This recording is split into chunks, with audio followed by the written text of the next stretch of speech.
Congratulations to Kansas State. It was a very good basketball game. Hope everyone was entertained. It was really fun to be a part of. It was two good basketball teams going at it. They made probably one more play than we did, so they're moving on. So congratulations to them. Hard fought, and it's an emotional time for us right now. Obviously, these two young ladies beside me represent everything that we stand for, and so to see this season come to an end is a little disappointing. But regardless, it was a heck of a year. It was one of the more enjoyable seasons I've ever been a part of, and a large part was because of their leadership. We'll open it up with questions for our student athletes. Baby with ESPN, walk us through kind of that last possession and kind of what was running through your mind when you got free on the baseline and then saw that first bounce as you kind of watched that flash shot go. Nothing. No, we ran that play. We've run that play all year. They kind of bit when I went off the handoff. Usually it is a handoff, so I had to reject it. And as soon as I caught it, I realized how open I was, and it's up to fate at that point. Jenna Lifshin, Kentucky Colonel, Georgia. First, I want to congratulate you on an amazing season. You opted to take your 5th year of eligibility to come to Lexington. What was your favorite part about wearing blue and white, and what will you remember about this team?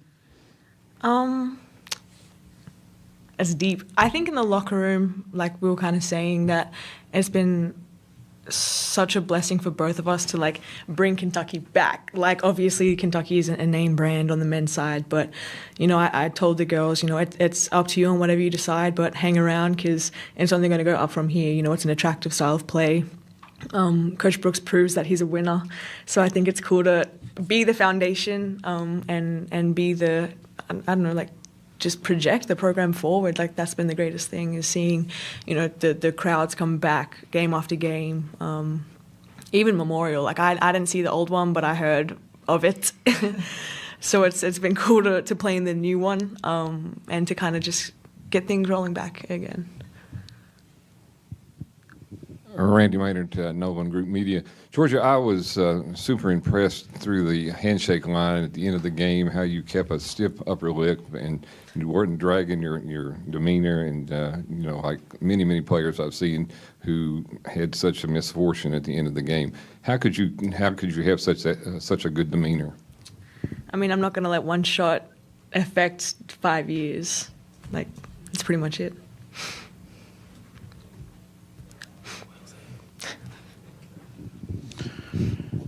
Deja, this one's for you. This is Brad with College Sportscast.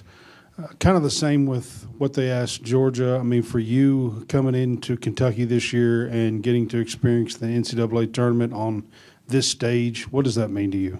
I mean, that's why I came here. I knew that I wanted to win and go far in the tournament, and I knew that coming here, we was going to make the tournament. So this year has been so amazing. I was telling my teammates that this year I've had so much fun. This is the most fun I've ever had in my years in playing college basketball. Just how we were strangers months ago. You should have seen our first practice putting in the offense. It was horrible. But now coming back to see what we've grown into in just a short amount of time, and how we, just like Georgia said, the locker room, how we get along, just how we're always there for each other. It's been so much fun. I would never take this year for granted. I would never take playing with Georgia A. Moore or being coached by Coach Brooks for granted. This year has been it's been so fun, and it was something that I will always cherish. So, yeah. Tonya Witt, Rise Up Sports, more of a comment than a question, but I just want to thank both of you guys for taking a chance on Kentucky, injecting life into the Kentucky fan base in women's basketball, and I think I can say this for all of Big Blue Nation. Thank you. Caroline Mikauskis, Lexington Herald Leader. This one's for both of you. We asked you, I think ahead of the Senior Day game, what you two have learned from each other. Now that this chapter has come to a close, I want to ask you that again, knowing all that you guys were able to lead this team to accomplish. I'll go. I know just for me, G has taught me to, no matter what, again, show up and work hard. G has had an amazing career. I followed her career since she's came to college. I've always been a fan. I think when I first committed, she texted me. I said, "Oh, Georgia texted me." But no, just always just showing up, being the best version of yourself. I don't think I've had I've seen G have a bad day in practice or in a game or anything like that. So she's so mentally strong, and she uplifts us every day. No matter if we just turn the ball over, took a bad shot, or anything like that, she just shows up as the best version of herself, no matter what she's going through at home or outside of basketball. So that's the one thing that I will forever take, and always working hard. She didn't get in this position that she's in just because she showed up. She showed up every day and worked her tail off every single day. So I will always remember that, and just always, because of her, show up and work no matter what. And I know that if I do that, great things will happen. So that's sweet. Deja, I mean, she makes the most out of every single situation she's put in, you know, on the court, off the court, whatever it is. Like, she might not be seen to be the go-to, but she makes the clutch plays. She makes the clutch defensive plays. She's intelligent. People gravitate towards her, and I think that's her nature, you know, but she's not fake. You know, people don't gravitate towards her because she's, you know, this lovely person, which she is, but she's going to be real with you. She's going to tell you what she needs from you. So I think that transparency and honesty is the way that she is able to communicate is really, really impressive. And she's a great leader. And the girls love her. Like, I've never seen someone in 1 year come into a space and, you know, everyone just, no one has a bad thing to say about Dee. So I think it's just so impressive. You know, her move from Charlotte to here, maybe like it was a different role on the court, but she's taken it with stride. She's made the absolute most out of her last year. She probably dreamed of being in this position, and she's made the most out of it. So it's really inspiring. Deja Ben Baby with ESPN. Y'all were up 5, and then they were able to find some success on the perimeter, both at the end of regulation and the beginning of overtime. Is there anything y'all maybe could have done a little bit differently to make sure that maybe those were maybe tougher looks or things of that nature? Yeah, obviously we just had a lapse, just being more aware of who was on the perimeter and things like that. So just being more aware, more locked in those final possessions. Any other questions for our student athletes? Last one. Alex White, Rise Up Sports Media. Georgia, you have a really special relationship with Coach Brooks. Can you just kind of talk about that? And I'm sure you will, but will you be staying in touch with him moving forward? No, actually, we're cutting off contact like as of right now. No. I think the coolest thing, and he said it in the locker room, and I already had thoughts about it, like, it's not the end. Like, that's the coolest thing. But I think nothing really needs to be said. You know, you can look at every single year. You can look at my decision to come here. Like, this year, we probably drained ourselves in some capacities to be successful. And I think every single day we treated it as extra. You know, we weren't supposed to have this, so let's make the most out of it. So I think it's going to be weird not being coached by him, but, it's not like I can't just FaceTime him. Like, I'm sure I'm going to be blowing up his phone again and probably asking for the next couple of sweatshirts that they get next year. And I told the girls I'll be coming back for practice and I'll be putting on a red jersey and being annoying. But it's not over. It's not over, and that's why I'm not overly upset about it, because it's not. Like, it's not like we're parting ways and, I'm moving back to Australia and using landline phone. Like, no, like we're still going to be very much connected. Thank you very much, ladies. Thank you.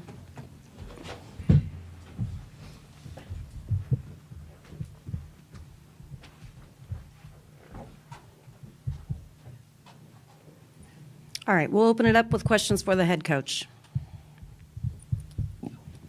Jenna Lifshin, Kentucky Colonel. Coach, multiple times this season you've mentioned that in practice and games with Georgia, sometimes you don't know who's coaching who. Looking at this season specifically, what have you learned about her and about yourself through your relationship? Her growth, maturity has gone through the roof this year. And, you get to a point where sometimes you have special players and you kind of know that it's time for them to move on, because she was just so special. She was coaching us some. She was interjecting her thoughts more. And this year, probably more so than any, they became conversations. It wasn't a lecture. It wasn't, hey, you do as I say. They became conversations. And when they become conversations, you're in a special situation, because not every coach gets to have that relationship with the player, and I've been blessed to be able to have that to the point where she didn't just do what I said. She wanted to know why, and it became a point where it was a two-way street, and it's fun. Sometimes some coaches don't ever get it. Sometimes you get it once. But when you have it, you learn to appreciate it. And as she mentioned before, this year was very special for our relationship because it grew even more so when you didn't think it could grow. Kenny Ben Baby with ESPN. As I know y'all were devoting a ton of resources to Aoka down in the paint, but as they were getting hotter from the perimeter, how do you determine and kind of gauge that giving backside help versus kind of leaving that open on the wing? Pick your poison, and with Aoka Lee in the lineup for them, they're a different basketball team. And what we had to do is, I had to go back to watch film from early, I think, January, to kind of see what they were and how they were doing things. And, it's like last year, I remember, we lost an All-American right before the tournament started, and we had to change everything that we were. This year, they gained an All-American, and that's going to bode well for them as she continues to get in shape and be able to get in game shape, because they're not a 5-seed team the way they're constructed right now. They're a 2 or a 3, and so I don't know who they put. I think if USC wins, that's going to be a tough matchup because they would have been a top 10 team if Aoka had been there the whole season. And so we ran into a situation where they benefited from, adding an All-American. And so we had to look at it. It was almost like, okay, give up an easy 2 or try to contest a 3 on the perimeter and hope that they missed. And in the beginning, they did. We were able to, build a little bit of momentum. But then, Poindexter, give her credit. She knocked down some very tough shots. And we had a couple of situations where we had miscommunication, and she got free and we didn't contest her shot. But you give her credit, she stepped up, she knocked them down. I think she made 8 of them.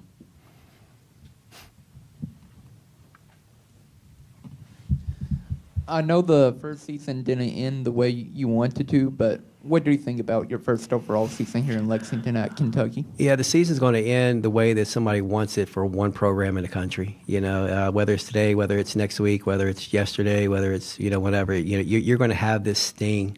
But I think in my maturity as a coach, you take the emotion out of it and you look at the facts, and the facts are, I don't know, what people expected us to do this year, but we always believed in ourselves. And even though we had adversity, we stepped up, and the kids reinvented themselves, but they always believed in themselves. And the first year was I would deem it a success. We were 23 and I think 8 now, and we're one floater away from going to the Sweet 16.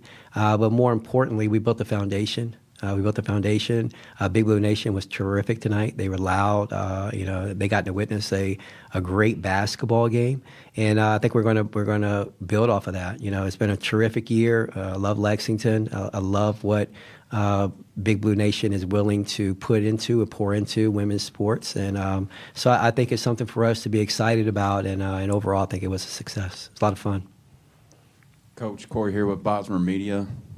How big of an impact has this fan base and the culture here in Lexington made on you in your first season? Well, that's why I came here. And obviously, when you make a major move like I did, you have to have reasons. And part of the reason was, I felt like this was a sleeping giant when you have the Kentucky brand behind you, and you can bring in good players who are going to play a really good style of basketball. It's just going to energize the fan base, and I haven't been disappointed. I think Kentucky fans are very knowledgeable. They want to win, but they also want you to represent the university, the brand, in a very positive way, and I think that we've done that. So the future's bright. We had a very good first year. It's I don't know when you guys hired me, but if you think about 1 year ago today, and then they say, okay, 1 year from today, you're going to be sitting there, and you were a floater away from going to the Sweet 16. Pretty remarkable. And once the sting leaves, and I sit down and really reflect on it. And I told the kids, I said, this is one of the most enjoyable seasons I've ever had in my 24 years of coaching because of the way that they came together. Caroline McCaskis, Lexington Herald Leader. Coach, you mentioned, all of the changes that came with taking this job, and now that the season has come to a close, will you speak to the role that your family played throughout this process? Yeah, man. Ooh, you just touched a nerve right there. I couldn't do it without them, and the way that they support, and it was a big reason why I came here with the administration and their support of me with my family by my side.